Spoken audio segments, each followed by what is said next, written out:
Hello once again, guys and girls. I'm back again bringing you another video, and in this video I'm actually going to be going over the dual-wield Frost priority system. And the reason I'm doing this is because there are no guides on YouTube for patch 5.0.5 dual-wield Frost. And I was really curious about whether or not I was doing things quite correctly, so I've gone over and read all of the text guides and looked at the simulation craft priority system and kind of figured out what I believe to be the best rotation for dual-wield Frost. So quickly, before we get into the rotation, I am going to go over my spec glyphs, all of that for a second really quickly. Unholy Blight, I like having an extra free source of diseases. Also, it's AoE diseases. Plague Leech does simulate better on single target fights, but I prefer Unholy Blight. It's really up to you. Rolling Blood, not really. You don't ever want to use Blood Boil as Frost, so just ignore it. Anti-Magic Zone, I prefer raid cooldown much better than a personal cooldown, although that might win in some scenarios. You really don't ever get feared, charmed, or slept, whatever, in a raid. Disadvance I pick for the faster movement speed. Chillblains if you had to kite something, Asphyxiate if you needed a stun. Death Pact is probably the better choice in this tier because it is free, but I like Death Siphon because I just do. I don't know. Conversion really is just a horribly bad loss of runic power and DPS, therefore 10 plus 10 per second is a lot of runic power. You will be rune starved if you use conversion. For this tier, you're going to have to pick Blood Tap. It's the way it is. That's how Dual Wield Frost plays now. It used to game the runic empowerment mechanic, now we game Blood Tap instead. I have it bound to my Frost Strike because it's smart.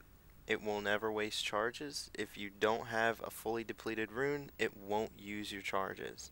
If you don't have enough charges, it just won't do anything. It can be bound to Frost Strike. It's not going to really screw you over, and it takes the whole management of that out. As far as this tier, I pick Remorseless Winter. Gorfine's Grasp is probably a pretty good one too to help pulling things together for AoE, but it's not really that big of a deal. As far as glyphs are concerned, AMS pretty much is the only one that's really decent. I also like Dark Simulacrum because I do love the ability when the fireball I steal doesn't hit for 14 damage. So having the cooldown and increasing the duration just makes it a little bit better. The other ones you can pick are things like Death Coil. You can shield people. It's not really fantastic, but just something. The other ones really aren't that interesting. As far as minor glyphs, they really don't make that much of a difference. Tranquil Grip. Yes, Tranquil Grip is a very nice glyph, although at the moment I believe it's bugged and not working because I definitely taunted a boss earlier and got one shot. I would also recommend Glyph of Army of the Dead, which causes your Army of the Dead to no longer taunt the target. It is a very powerful DPS cooldown, and being able to use it without it taunting the boss and making shit run all over the place is just so convenient. As far as the stat weights, it's going to be hit expertise caps as usual. You're going to want mastery as your second stat right after hit and expertise. That is the priority. Stack as much mastery as you can. I don't have nearly any because my gear is primarily geared towards two-handed. Crit chance is your last stat. Get rid of as much crit as you can get rid of. Haste right in the middle. It'll come with the gear, and as you get geared, you'll find yourself in a pretty good spot as far as runes spent to runes gained, and you shouldn't really have too big of an issue with downtime. So now that we've gone over that, we're going to go ahead and get quickly into the rotation. So to start off, of course, the priority, as usual on a Death Knight, is to blow all your cooldowns. Yeah, no, diseases, #1 priority. #2 priority is actually not to get rid of all of your runes. At the beginning of the fight, that is your priority because you won't have any killing machine procs. But the top priority for Frost Dual Wield is this: Killing Machine Frost Strike. #1 priority. It does not matter how many runes are available, which runes are available, it makes no difference. Killing Machine procs, use it on Frost Strike. If you can't, use it on Obliterate. If, for example, I let my diseases fall off because I'm bad, if, for example, you use up all of your runic power, you've got only runes for Obliterate and Killing Machine proc, what do I do then? Just use the Obliterate. Don't worry about it. It's not going to kill your DPS to use some of them on Obliterates. But if you have the option, if you have the choice, always Frost Strike. After that, you're going to want to make sure that you don't cap runes. Frost Strike Killing Machine is the #1 priority. Right after that, use all your runes. Use them all, get rid of them. Rime, you're going to want to use sometime before it falls off and sometime before you use another Obliterate. It really doesn't make that much of a difference because it no longer generates any runic power. It used to, so you used to have to worry about capping runic power with Rime, things like that. Now it doesn't, you don't have to worry about it. Now, the old Frost Dual Wield priority used to game the runic empowerment system by keeping one unholy rune always available, like so. This meant that your runic empowerment would never proc an unholy rune. It would always proc Frosts or Deaths, which means you'd always be able to use Howling Blast whenever it procced. Now, however, with Blood Tap, changing the rune into a Death rune as well as refreshing it, we're now going to make sure that as far as the runes go, our top priority is getting rid of unholy runes. Getting rid of both unholy runes is the top priority. And the reason for this is because, I don't know if you just saw that, but I'll get rid of that in a second and see if I can get it to happen again. There we go. That unholy rune was refreshed as a Death rune, meaning I can now use it on Howling Blast. Get rid of those as quickly as possible. Another one, Howling Blast. That rune came up, get rid of it. Get rid of it. There it goes, procced again. And a Horn of Winter, so I can use that on a Frost Strike. And a good thing too, because I had another one proc. Now we're gonna have our no runic power. All I can do is Obliterate. Do it. Not gonna matter. Not gonna matter. Get rid of that unholy rune as quickly as possible.